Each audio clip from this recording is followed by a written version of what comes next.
Here's a tweet from Samantha Ruddy. When I was a kid, most of my heroes were men. But now that I'm older, they're all Sheryl Crow. Aww. Sheryl Crow joins me now. Welcome. That is the sweetest thing ever. Oh my gosh. We got so much love from fans when we said that you were coming on the show. Oh, I'm going to cry. Oh. That is so sweet. Well, listen, you are here to talk about your new album. It's called Threads. Yes. It has some original tracks. It has some covers on it, lots of duets. Yes. I want to know what was going on in your life and in the world that you wanted to put into this album. Oh my gosh. Well, it's an unbelievable time to be a songwriter. I mean, if you're writing about what's happening out there, and I'm a mom, I have 2 little boys. What's happening in the world really affects the way you look at the future for your kids. So a lot of that stuff wound up on the album. But I really want to make an album just with people I love. In fact, we called the album People I Love for a long time.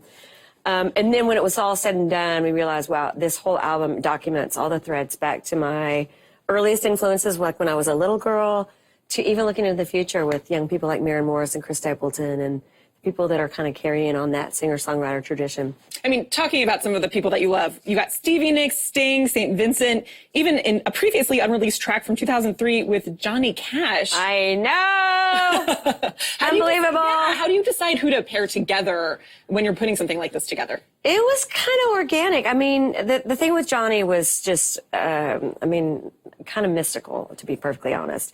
I wrote that song and recorded it in 1996, I think, or 97. And then he recorded it really shortly before he passed away. And so we just combined our versions with a piano track. And it's so timely now, even though it was written back then. So a lot of these things just kind of presented themselves as the right thing. And I also want to make sure every time I send a song to somebody, that it fit them so that they weren't like, oh, I don't want to put my vocal on that. You know what I mean? So it was pretty... over 3.5 years, we just kind of pulled it together. As you mentioned, it's really a timely moment to be a songwriter.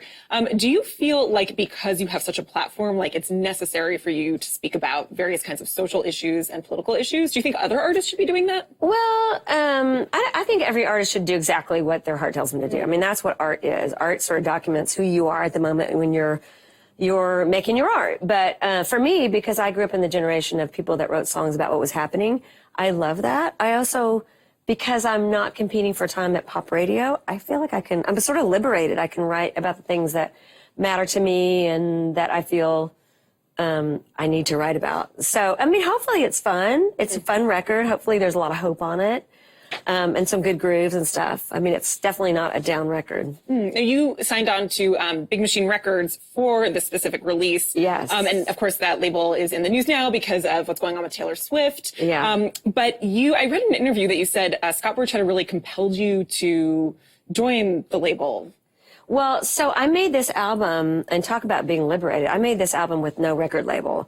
So basically, I have a studio above my horses in my barn, which is right at the end of my driveway. And so I could just work as I wanted to and didn't have any constraints and nobody going, you need to make this record or that record. It needs to be out at this time or not. And so once it was done, we took it to some different labels. And Scott just had a vision for it. And that's what we wanted. We wanted somebody to think out of the box, to figure out how to get a legacy artist's music out there into the ears of all different demographics. And he was that guy. You've said this is your last album. How did you arrive at that decision?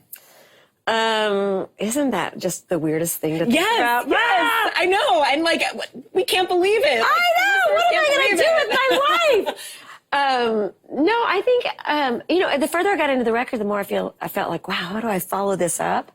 I have loved making albums. In fact, I produced a lot of records on my own, and I love the tradition of it. I have loved growing up reading albums and listening to them top to bottom, but I don't think people necessarily listen to records that way anymore. So for me, I love the idea of now putting out songs in the immediate, like what we did last year with St. Vincent with Wouldn't Want to Be Like You. But, people should keep making albums. But for me, I feel like at this moment, I like the immediate.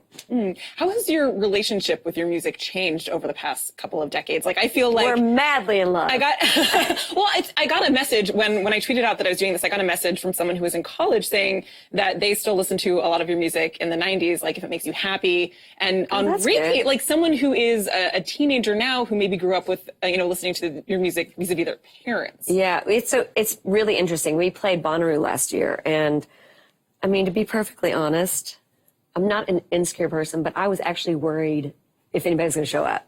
And it was packed. There were like 70,000 people, or 70, I don't know how many. It was crazy, over 70,000 people. Young people, and they were singing every word. And I think part of being around as long as I have is that a lot of kids have grown up with my music being played in their house. They've grown up with it being a part of the soundtrack of their younger years, just like for me, the Rolling Stones and Linda Ronstadt. Like, I know all those songs. I know all the songs from the 80s and the 90s. And so there's something really great about it, about playing Glastonbury for 175,000 people. I mean, just insane, a sea of people and seeing all ages sing my songs. And that's been a really glorious thing, to be around long enough for another generation to know those songs. Yeah, that has to be surreal. And I want to talk specifically about one song that now feels really timely again. In 1996, your self-titled album was banned at Walmart because of a specific lyric, which was, "Watch our children as they kill each other with a gun they bought at the Walmart discount stores," which now, I mean, really, really hits. I mean, have you been reflecting on that particular song over the past couple of days, or any of the Yeah, I mean, I was so happy to see Walmart take the stance that it did, and how just forward-thinking and responsible it was to take that stance and to stop selling guns. And yeah, it makes me sad that that album is like 20 years old. But, I wouldn't change it. That being banned at Walmart was really hard, because at that time, that's where people bought physical records. And in my hometown, that was the only place you could buy your record. But I wouldn't change it. I think it's always good to point out what you see, even if it's not popular. I look at Johnny Cash and I think how weighty it is to have him on Redemption Day. He's no longer here, but knowing what he stood for, to me, creates more impact for every word that he says, and who he is now and who he will continue to always be.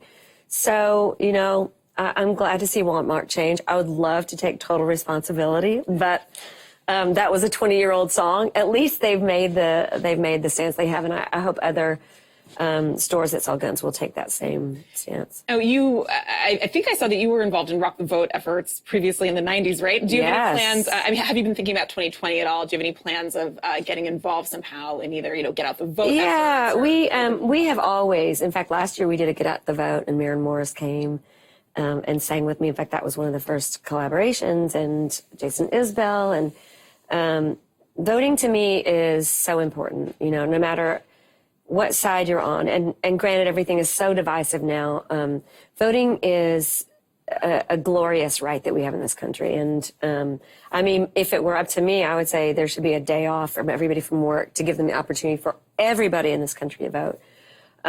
But yes, I will always be out there, encouraging people to at least get out and make your voices be heard. Now, looking back on the 90s, just a little bit more with me, you've talked about in some recent interviews about how you felt a little bit shunned by your peers, like a little bit by the grunge movement, maybe like Courtney Love and Beck.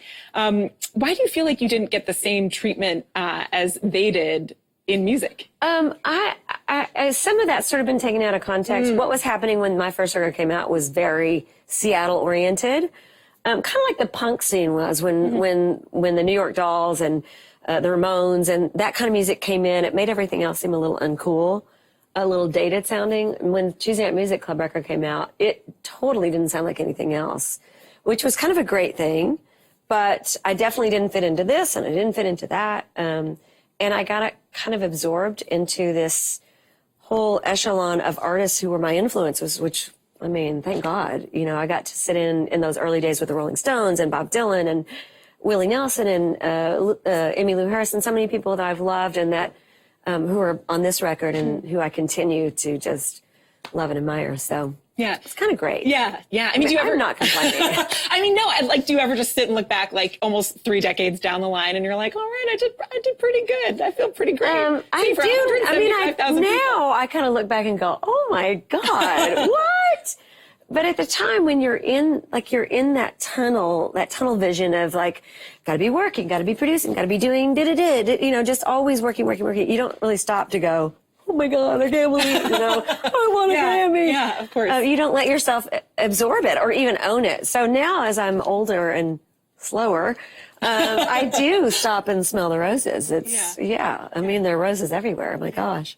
Well, it has been so much fun talking to you. So thank you so much Thanks for having me. You're the cutest thing ever. Oh, thank you. My goodness. Oh my God. Oh, yes, please. Well, Threads is available now. Up next, we're talking to the makers of the podcast, The Clearing.